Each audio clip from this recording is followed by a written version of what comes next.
अशी सांगतो तुम्हाला, जितकी वाईट आहे ते काही लोकांचे पैसे गुंतले म्हणून काही लोक वसुली करायला गेले. वसुली करायला म्हणजे मागायला गेले, तुमच्याकडे आम्ही पैसे गुंतवले, पैसे आमचे द्या म्हणून एका कार्यकर्त्यावर रॉबरीचा गुन्हा दाखल केला, किडनॅपिंगचा गुन्हा दाखल केला.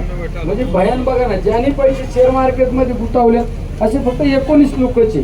19 लोकांना वाचवण्यासाठी काही लोकांवर ज्यांनी पैसे गुंतवले ते लोक पैसे मागायला गेले म्हणून त्यांच्यावर गुन्हे दाखल केले. इतका वाईट प्रकार आपल्या जिल्ह्यामध्ये चालू आहे.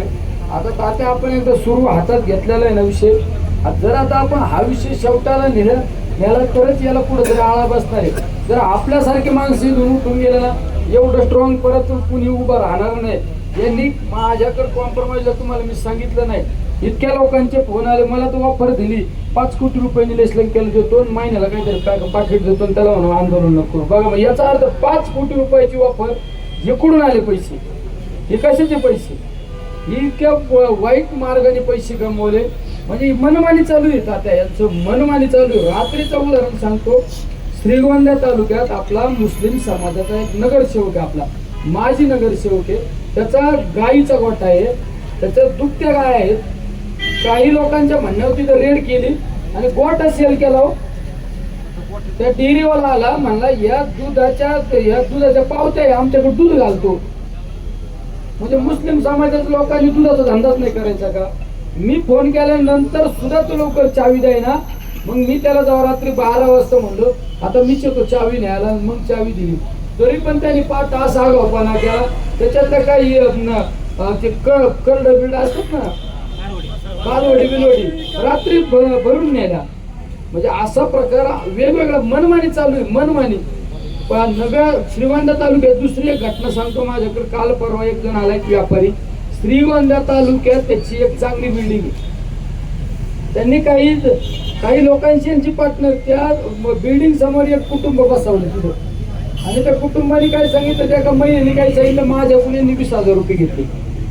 यांनी 20,000 रुपये माझ्याकडून व्याजाने घेतले. ज्याच्या बिल्डिंग आहे, ज्याच्या प्रत्येक गाळ्याला 15,000 रुपये भाडे आणि त्याच्याबद्दल तक्रार करणारी एक विशिष्ट महिला त्या समोर गेली आणि माझ्याकडून 20,000 रुपये घेतले. आणि पोलिसांनी त्या व्यापाऱ्याला फोन केला, एक काम करा, तिचे पैसे काय असेल ते अजून पैसे वाढून थोडे देऊन टाका, मी मिटून घेतो. म्हणजे पोलिसांनी पार्टनरशिप केलेली बरं का यात काही लोकांशी. पोलिसांची सुद्धा पार्टनरशिप आहे. असे लय अनेक वेगवेगळे धंदे त्यांचे. म्हणजे रोजपणे खाजगी वर्दी दरोडा घालतात. म्हणजे आता त्या मगाशी विशालने सांगितलं की दिवसा ढवळ्या शटर उघडून आत ताबा घेतला. अशा अनेक लोकांचे डायरेक्ट ताबे घेतात. यांचं सगळं मनमानी चालू आहे. त्यामुळे यांच्या निलंबनाची कारवाई झाल्याशिवाय आपण उठणं योग्य नाही. आता तुमची मी पोस्ट पाहिली. आता आपण उद्या यांच्या खंडणीचा पाढा उद्या दुपारी वाचू. आपण खंडणीचा पाढा आपण दुपारी वाचू. तुमच्याकडे सगळे आकडेवारी तुम्ही पण घेतलेत, आम्ही 1 महिना झाले सगळे आकडेवारी घेतोय. म्हणजे यांची जर वसुली जर तुम्हाला पाहिली ना, वसुली जर यांची पाहिली सगळ्यांनी तर शॉकेबल होता. तुमच्या डोक्यालाच मुंग्या येत्या. इतक्या मोठी पठाणी वसुली चालू आहे जिल्ह्यामध्ये. मनमानी यांचं काय झालेलं आहे, हा तालुका हा विभाग माझ्याकडे. मग एका पोलिसांनी काय म्हणायचं, वाळूचं कलेक्शन आहे ना, तो 5 लाख रुपये देतो ना, मी 10 लाख रुपये देतो, मग माझ्याकडे वाळूचं कलेक्शन द्या. हे अशी स्पर्धा चालू आहे यांची. आणि त्या स्पर्धे काही लोकांचे तर जिल्ह्यात धंदे चालू आहे ना, धंदे फक्त यांचे पोट भरण्यासाठी धंदे चालू आहे, यांचे पोट. अहो तो कर्डिले नावाचा कॉन्स्टेबल कुठल्या तालुक्यात कोण PI बसवायचं ते ठरवतो.